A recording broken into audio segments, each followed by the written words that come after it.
Fala pessoal, sejam muito bem-vindos ao episódio 87 do Rural Ventures. Para quem não conhece o Rural Ventures, ele é um podcast focado no agronegócio, onde nós conversamos com founders, startups, CVCs, CVBs, todas as corporações que estão aprendendo e inovando no agronegócio, que eu repito sempre aqui, né, Gata?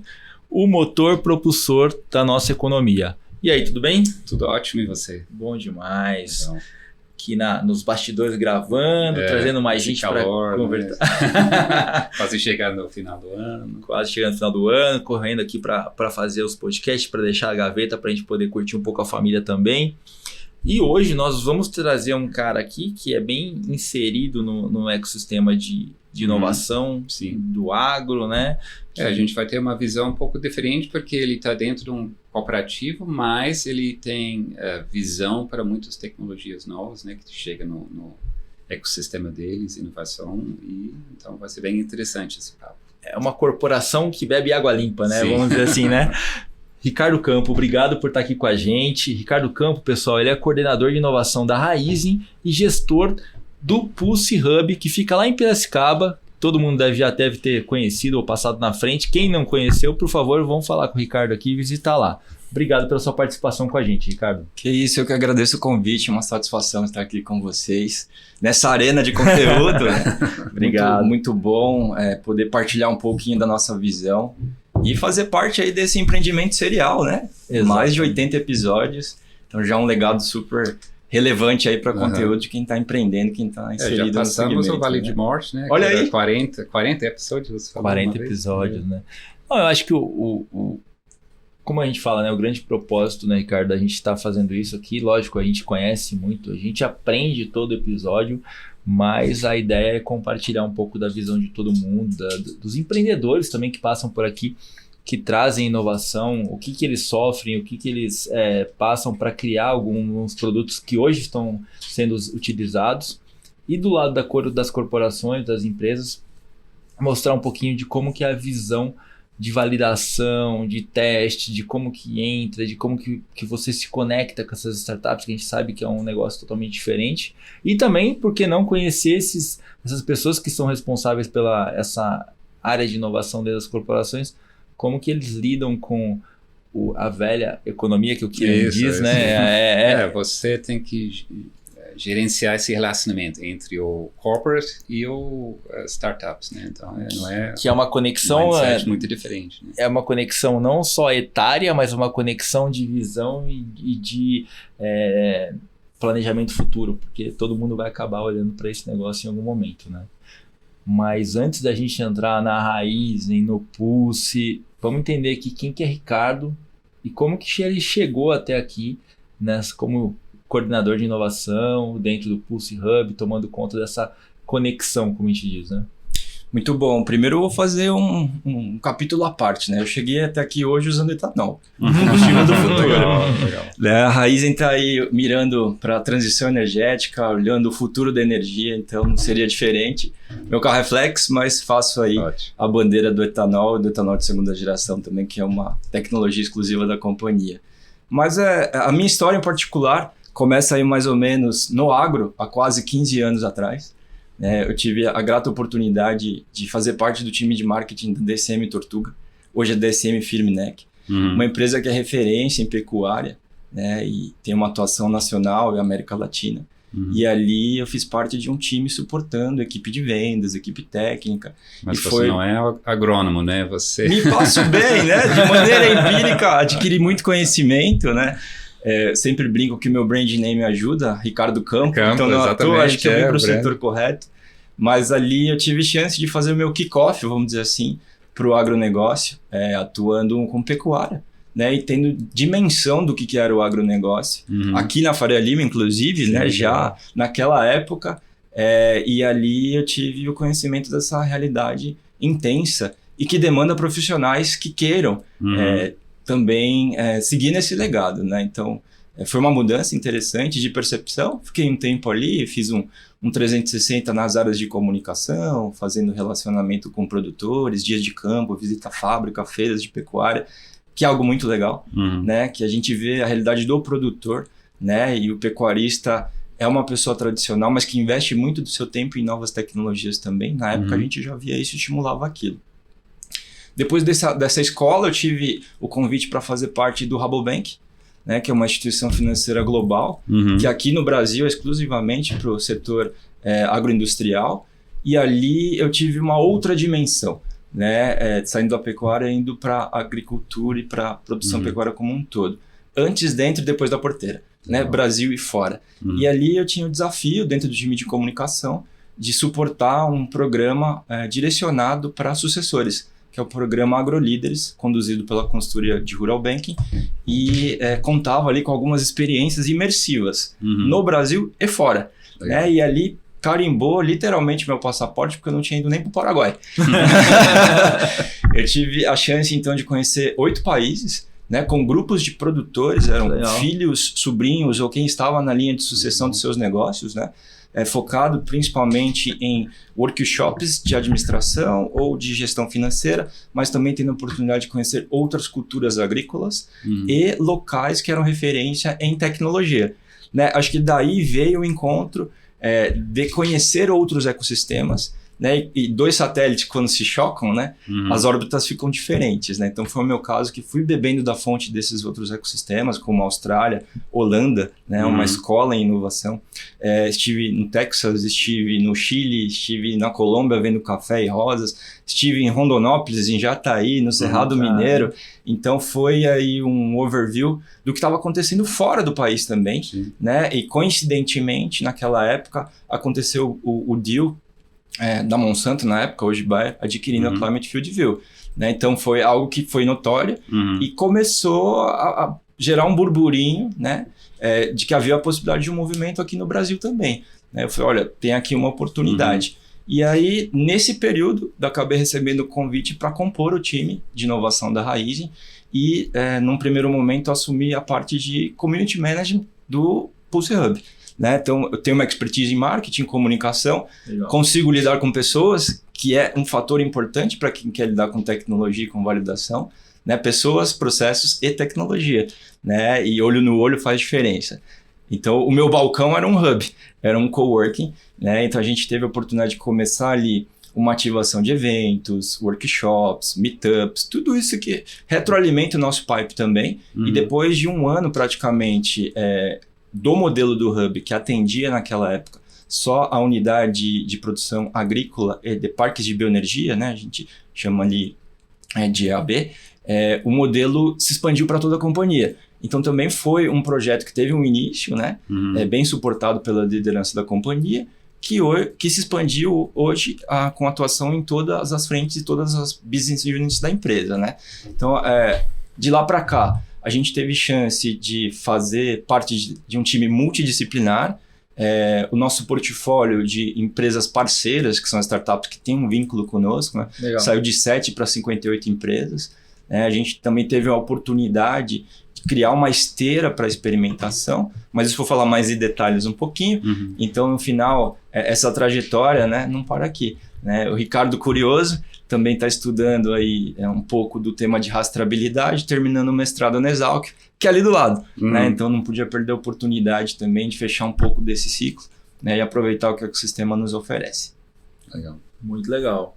Então essa trajetória ela começou tudo lá atrás falando com a nova geração que provavelmente vai usar toda essa tecnologia que está passando pela gente aqui, né?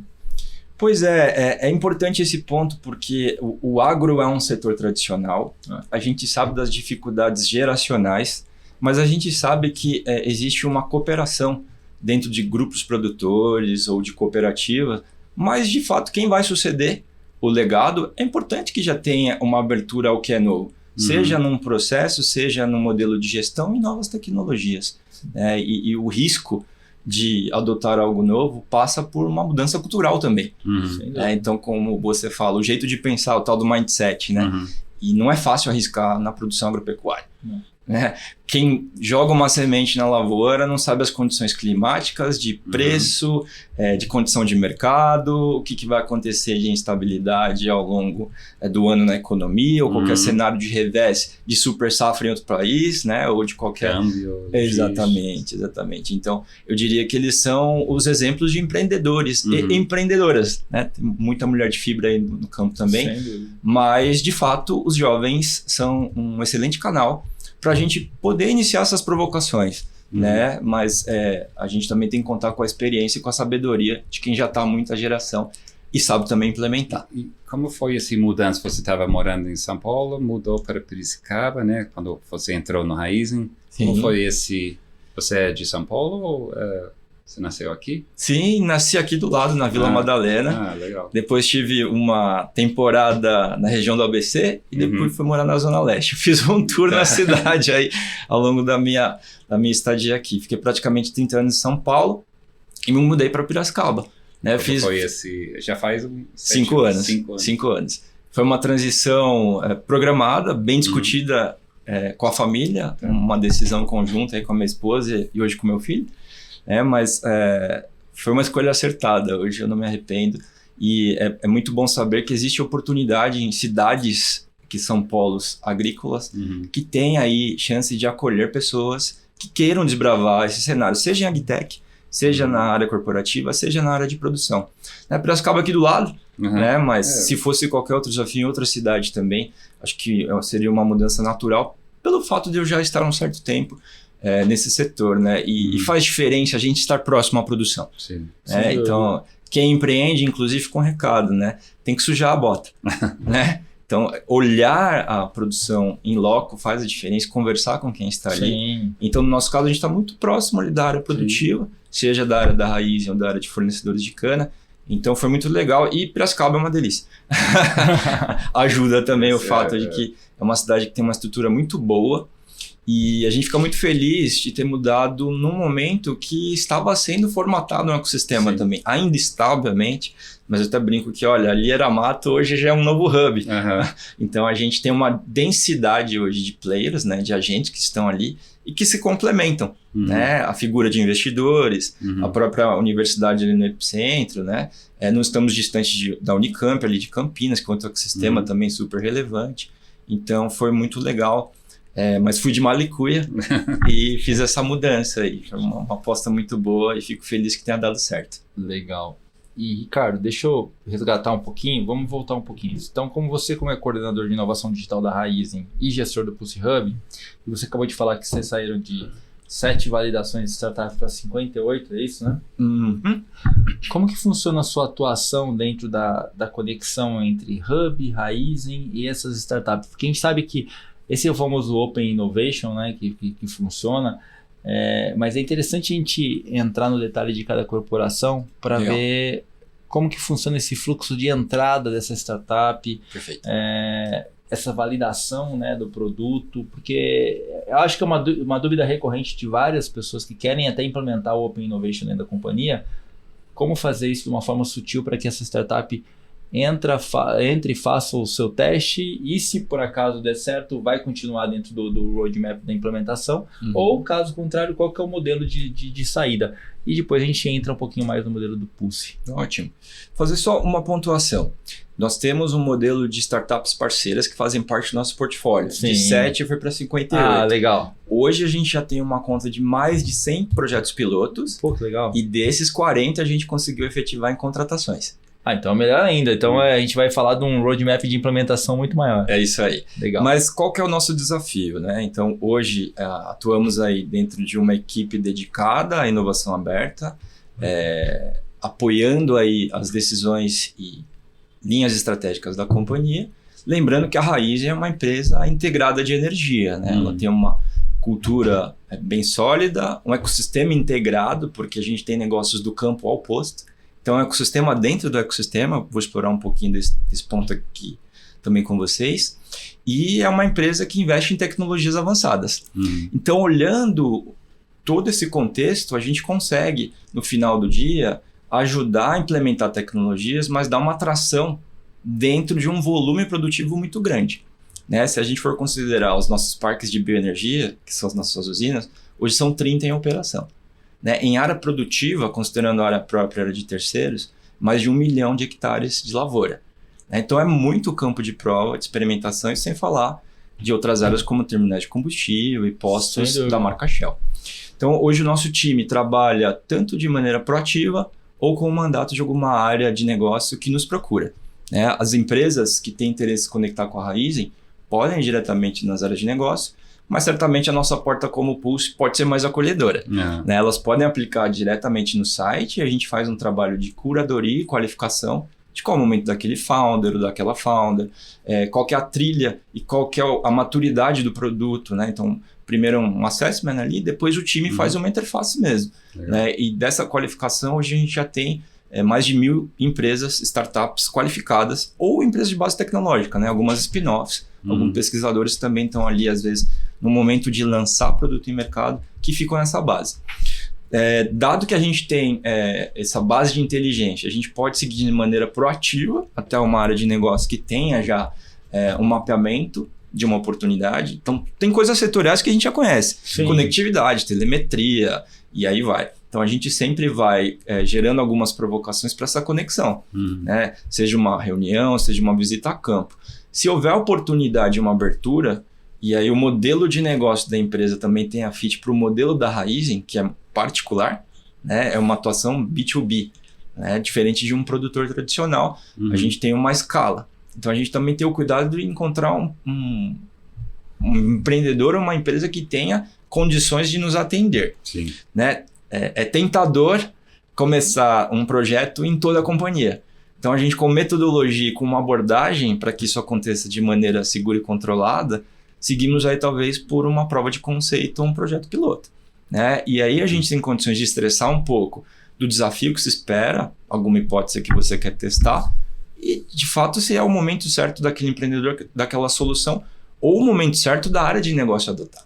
É porque não adianta a gente investir tempo, investir recurso, e depois não ter continuidade na implementação. A gente faz até hoje o cuidado, depois de uma POC, né, uma prova de conceito ou um piloto ser validado, ser contratado numa esteira de fornecimento de tecnologia, de fazer uma operação assistida em campo.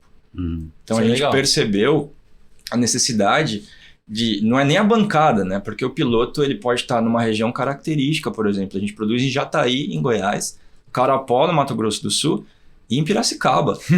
São zonas distintas, inclusive de background de quem vai lidar com uma tecnologia. Né? Então essa operação assistida é importante para manter o valor daquilo que a gente gerou e também para colher feedback de quem está na ponta. Seja sobre performance ou seja de oportunidade de melhorar o produto. Então acho que essa é a beleza de atuar com quem também consegue desenvolver. Né? Então a gente tem um exemplo de uma empresa que faz pulverização com drone localizada, que é a Arpac. É um parceirão nosso que começou a estabelecer um protocolo para pulverização localizada em cana. E aí, junto com o nosso time agronômico, a gente estabeleceu a área de testagem, que era uma área muito pequena. Depois de validado, a gente começou num contrato de mais ou menos 1.000 hectares. Hoje já são 33 mil hectares. Caramba. E de um drone foi para 16, atendendo a toda a operação. Né? Parece bonito e fácil, né? Mas a realidade é que ao longo da implementação, a gente começou a perceber dificuldades que talvez fosse falta de visão das pontas e mesmo de um treinamento e da condição que a gente teria que ter para aquele protocolo que foi estabelecido. Sim. Então, um exemplo, o empreendedor chegava muito cedo na área de aplicação em função de temperatura e vento. A nossa equipe chegava com a cauda 10 da manhã. A gente perdia o time. Né? Aquilo gerava um efeito dominó na operação. Né? Então, a gente entendeu. E com o Crachá Pulse, a gente consegue fazer essa interlocução entre empreendedor e a grande empresa para permanecer e gerar valor. Então, tem vários exemplos que a gente também segue assim, e segue para uma renovação de contrato, para uma escalada maior, ou eventualmente até começar em algumas áreas onde essencialmente não é agro, né? Um exemplo de uma empresa de checklist digital, que começou em terminais de combustíveis, com 15 usuários. A mesma solução foi aplicada em parques de bioenergia, nas usinas. Depois, a gente levou para a Argentina. Então, a visão de ecossistema dentro do ecossistema, né? O empreendedor consegue ganhar escala e tração.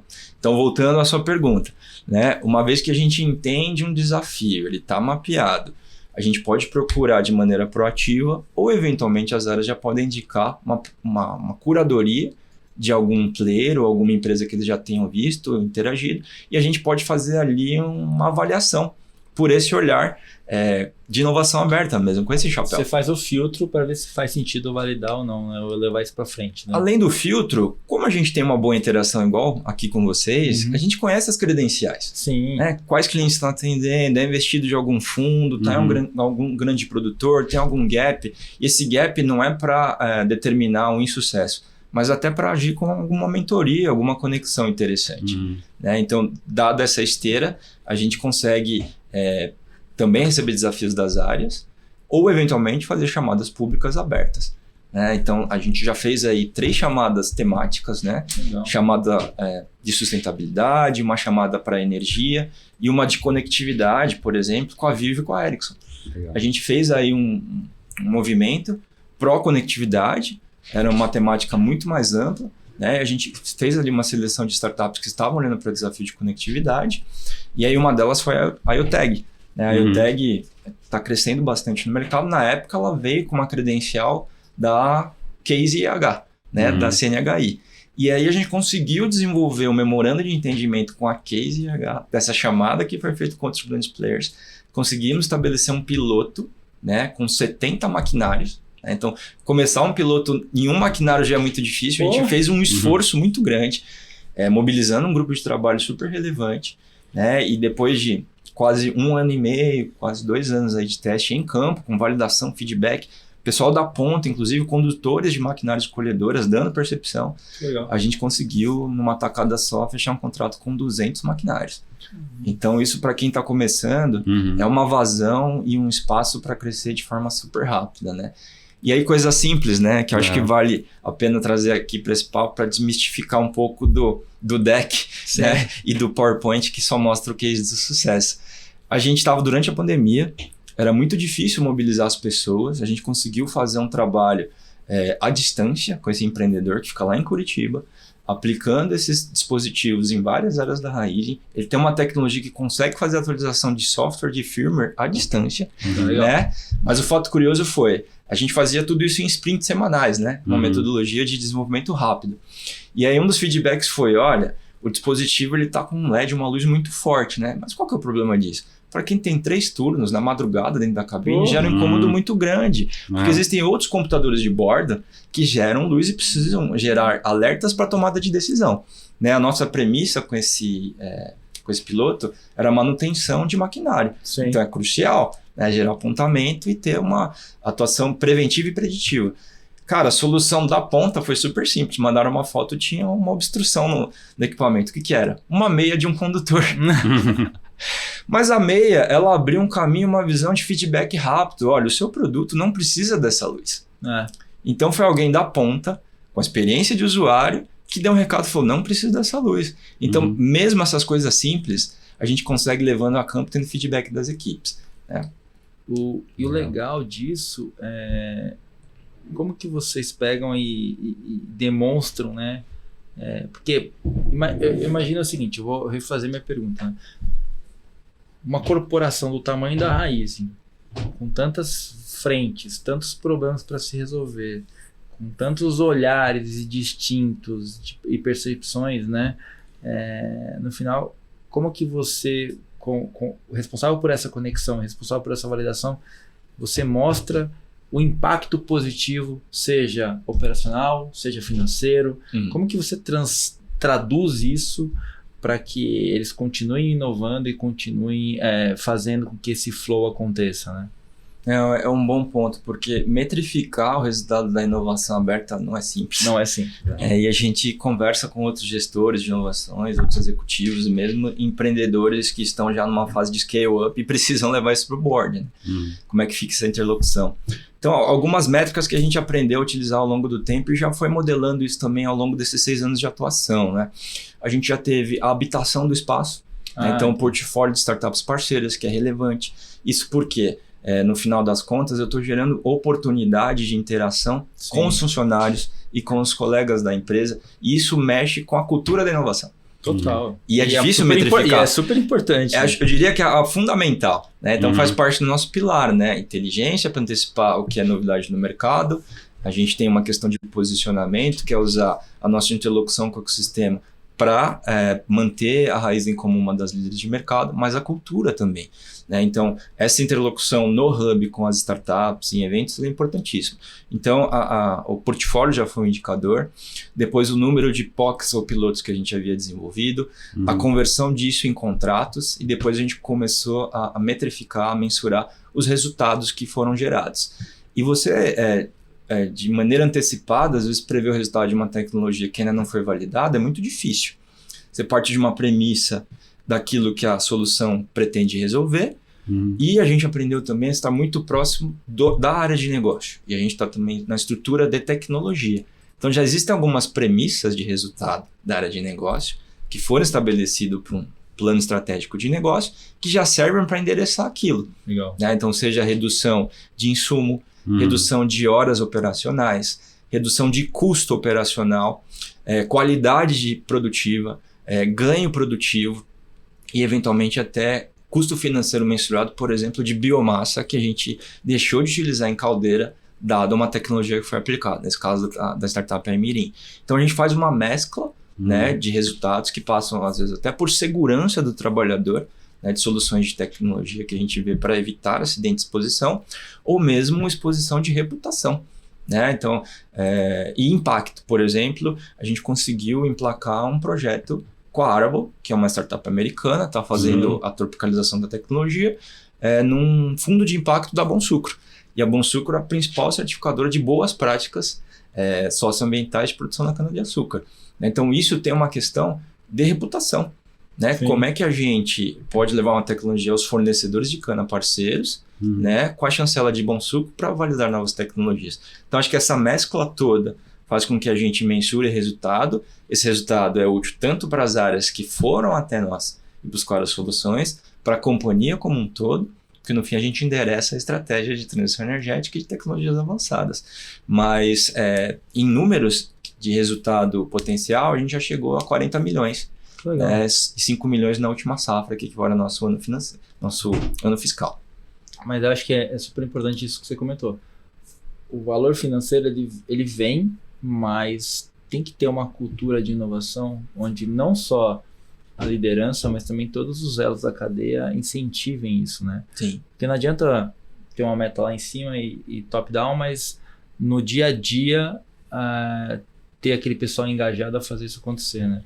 E aí minha pergunta para você é o seguinte: quando tem uma tecnologia que nem você falou da Arable agora que vocês estão implementando, né?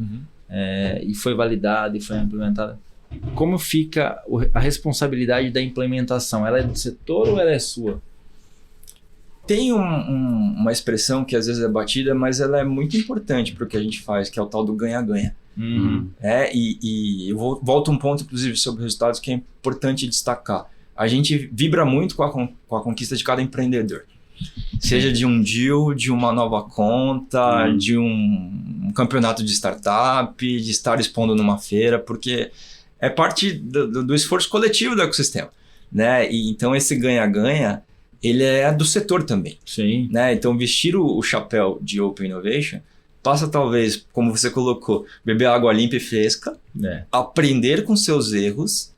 Mas quando a gente tem a oportunidade de aprender com o erro dos outros, também é válido. Bem melhor, mais barato. Né? Então, assim, a gente não se opõe, por exemplo, a startups que estão conosco atuarem em outros concorrentes. Né? Porque aquilo que ela valida na nossa área pode ser aprimorada na área de terceiros e voltar para a gente. Com certeza. Eu acho que a estratégia que a gente tem é de talvez não ser o primeiro, mas também não ser os últimos. Né? Então, a gente faz disso... um mantra importante, e quando a gente consegue ser o primeiro, ótimo. Mas essa relação de ganha-ganha, ela é importante porque o setor se beneficia. Né? E quando a gente fala de um setor que ele é integrado como agronegócio, é uma relação de cadeia e cooperação, a gente precisa originar, a gente processar, distribuir, exportar e alguém precisa comprar. Sim. Né? E se o nosso setor ganha musculatura, é bom para o país, para geração de divisa, para como a gente é reconhecido lá fora, né? E a gente melhora questões estruturais. Acho que todo mundo sai ganhando. dentro do Raizen hoje, tem alguma preocupação com disrupção carro elétrica? Ou como que vocês enxergam esse tipo de ameaça, né? Eu não vejo como ameaça, até porque hoje você me deu a oportunidade para falar de Raizen Power, por exemplo. Então, uma nova marca dentro da Raizen que está dedicada à transição energética, onde mobilidade elétrica faz parte. Né? A gente tem algumas discussões sobre os combustíveis do futuro, como eu falei, como o próprio etanol. A gente não deixa de olhar sobre produtos renováveis com alto valor agregado, entra nessa pauta hidrogênio verde, né? O próprio biometano e o biogás que está sendo gerado a partir da vinhaça, que é um subproduto bem relevante na nossa operação, e a torta de filtro. Então, eu acredito que haja espaço para coexistência. Sim. Mas, obviamente, olhar para a disrupção faz parte do nosso trabalho, inclusive, como hub. Né? Então, seja eu como estudante de mestrado, seja eu como curioso, ou seja o time que tem esse mandato para antecipar de outros segmentos, inclusive. É importante, acho que esse é um recado para quem trabalha. Aliás, recado não, talvez seja lugar comum para quem trabalha com inovação, um recado legal para quem quer começar. A gente olha o nosso setor core, mas é importante que a gente se alimente de várias referências. Né? Então, às vezes, vamos citar o caso de rastreabilidade. Talvez a pecuária já tenha puxado isso e esteja consolidado em outras discussões. O café já faz um trabalho super relevante, dada a relação que ele tem com o consumidor. O nosso espaço ainda tem, o nosso espaço, eu digo, sucro energético, tem um espaço muito bom para fazer. E a gente já começou. Né? Então a gente começa a ver alguns movimentos em relação a plataformas, geotecnologias, eventualmente blockchain ou tokenização de ativos, mas são coisas que a gente já está trazendo para discussão. Então passa inclusive por mobilidade elétrica, por combustível do futuro, mas a nossa pauta ela passa assim por desafiar o status quo. A gente tem que ser provocativo dentro de casa também, né? Claro. Sim, faz todo sentido. Mas é legal entender como vocês olham para a Open Innovation e como que vocês estão abertos a essa conexão com o mercado, porque é super importante para que a própria evolução não dependa só do P&D, né? Que é um negócio que não tem a mesma velocidade, né? E como que vocês enxergam, se você puder passar um pouquinho da visão da Raizen com relação a esse ecossistema aberto, né? O que você vislumbra para o futuro, seja conexão com universidades, com outros hubs ou com as próprias startups? Como que vocês enxergam a coexistência desses ecossistemas, né? E essa pergunta ela é muito interessante porque o nosso momento hoje, inclusive, depois de uma jornada de 6 anos, né? E se você olha a cana, o ciclo normal é de 5, então tá na hora da gente fazer renovar, né? O canavial.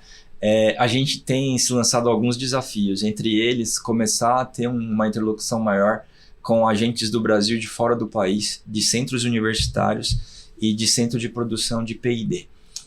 Então a gente sabe da dificuldade às vezes, né, de um projeto acadêmico ganhar musculatura e virar produto. Dificilmente. Né? Talvez a nossa realidade como Brasil, né, ela tenha alguma particularidade em função a se comparar com outros ecossistemas. Sem dúvida. Né?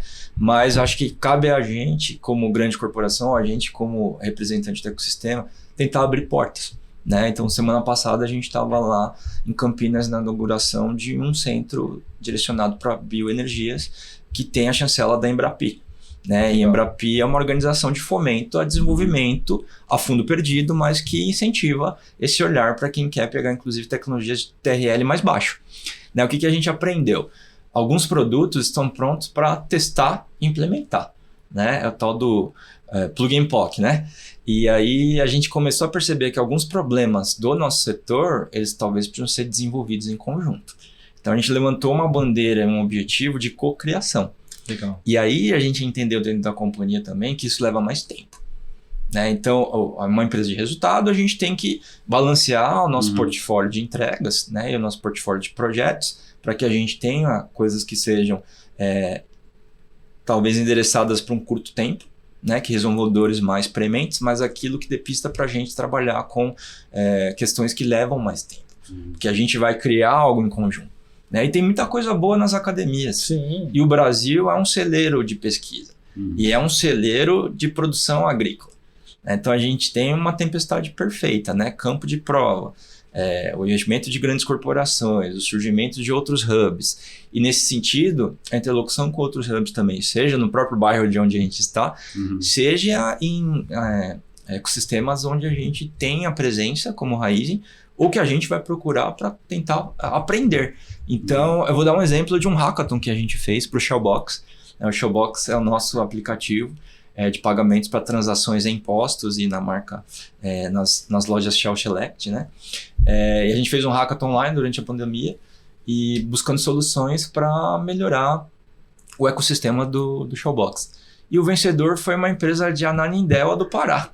Caramba. Então, olha só como tem gente que se propõe a desenvolver dado algum problema, e a gente acessou um ecossistema de lá, da região norte. E se você pega, por exemplo, a região de Manaus, hoje tem produtos de valor agregado na agricultura, como cacau amazônico, café amazônico, guaraná, açaí, piscicultura e produtos para cosmético ou medicina, que demandam ali a atenção de um hub, por exemplo. Né? O Manaus Tech Hub é um exemplo super legal, entre outros que existem. Então, quando a gente tem uma demanda, a gente não se restringe a um olhar introspectivo para o umbigo, né? Então, a gente quer se conectar cada vez mais com a universidade, né? Com os centros acadêmicos, e numa pegada internacional também, porque alguns problemas talvez já sejam menos doloridos em outras realidades de outros países, né? Esse eu ia te perguntar, então, quando você faz esses chamados, é restrito para startups do Brasil? Você abre mais ou qual a dinâmica normalmente? Não tem restrição. E aqui nós temos bons exemplos, né? A Comitê Árabe dos Estados Unidos, a gente já fez atividades com a Taranis de Israel, tem muita solução de AI que vem de Israel, tem muita coisa que vem Latam também, né? A gente vê a Argentina trazendo grandes players, né, de agfintechs ou marketplaces, tem uma realidade de cultivo interessante, mas não é restrita, mas tem um ponto importante que a gente também aprendeu ao longo dessa jornada.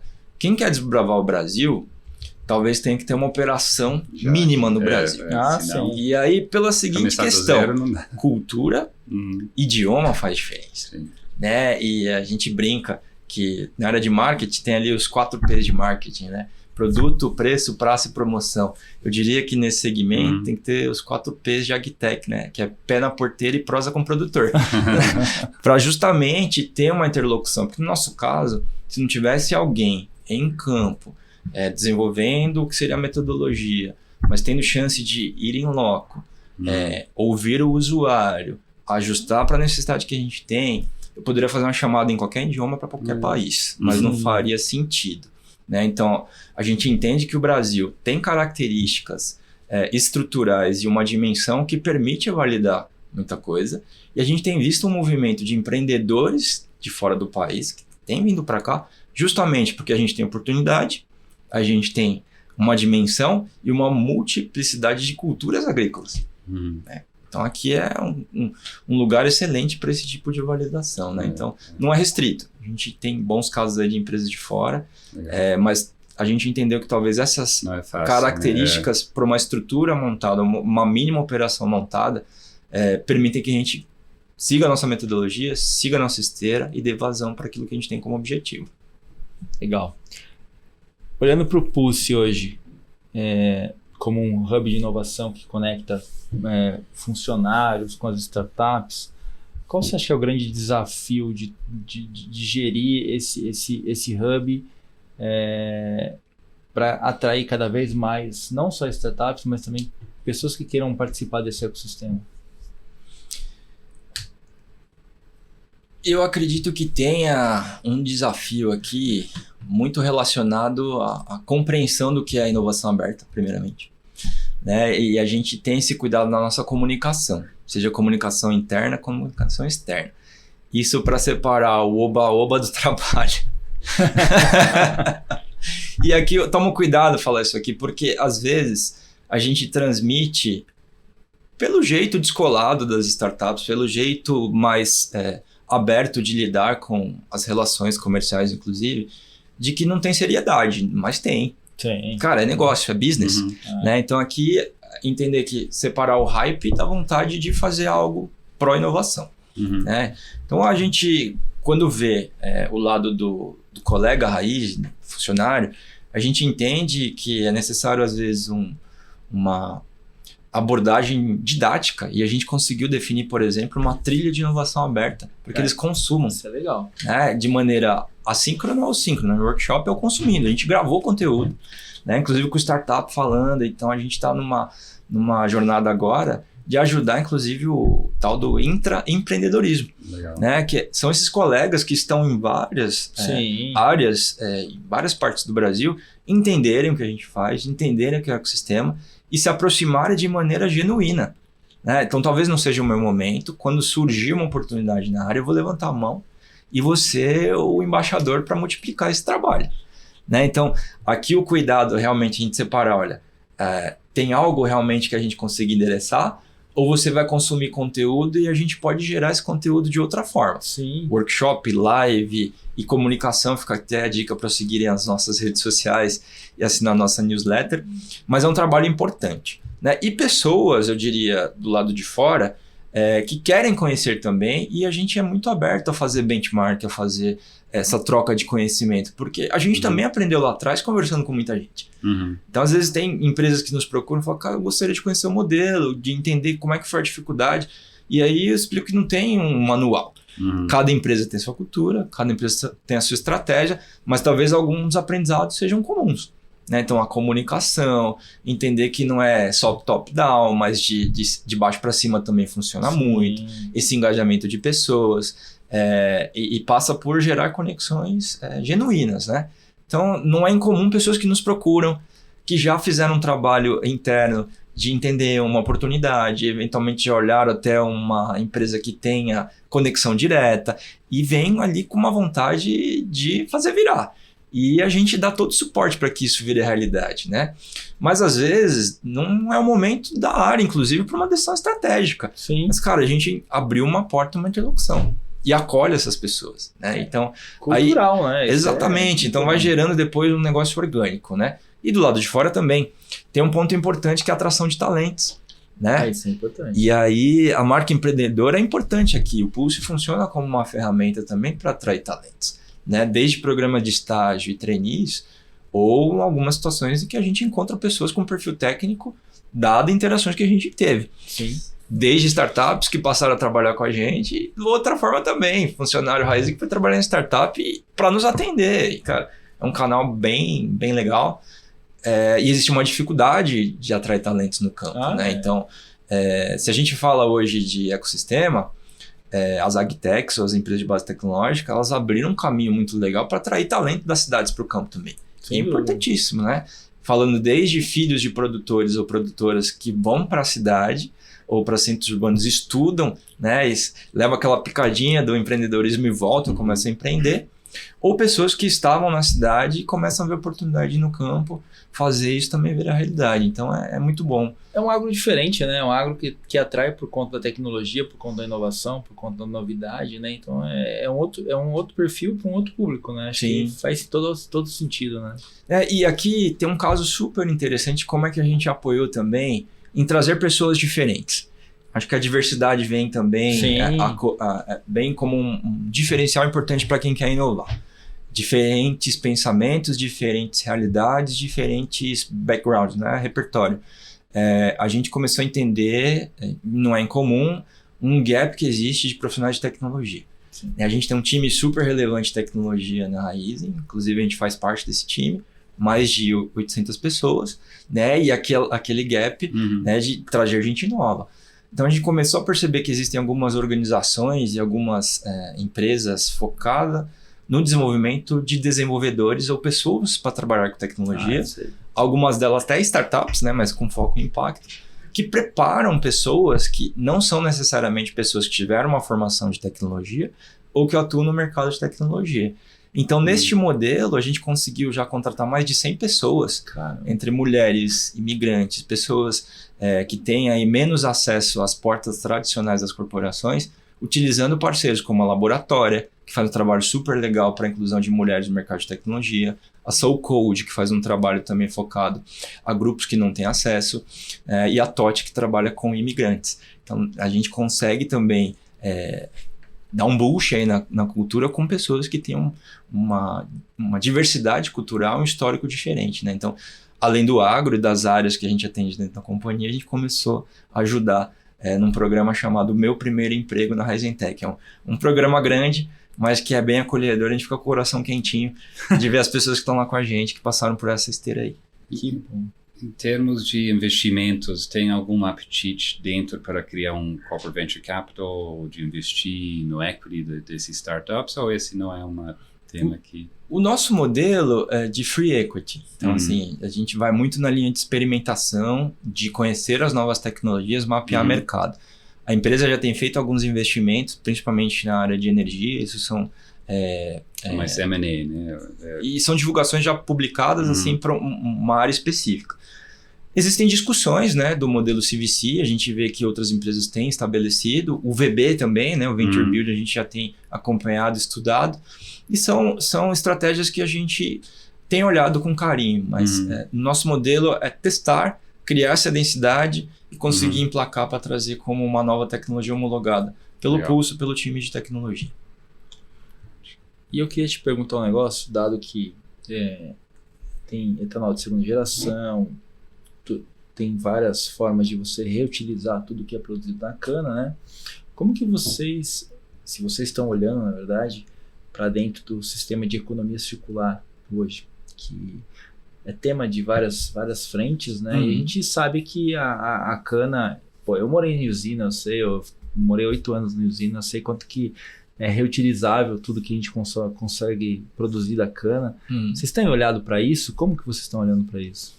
Eu vejo tanto como Raizen quanto Pulse, né? Legal. Então, o investimento em compromissos públicos de sustentabilidade, por exemplo, que a Raizen estabeleceu, já é uma forma de deixar bem nítida essa preocupação, né? A gente lida com um ativo biológico, né? Que é a cana, né? Então, a gente tem uma preocupação muito grande de que isso seja realidade, tanto em área própria quanto área de terceiros, né?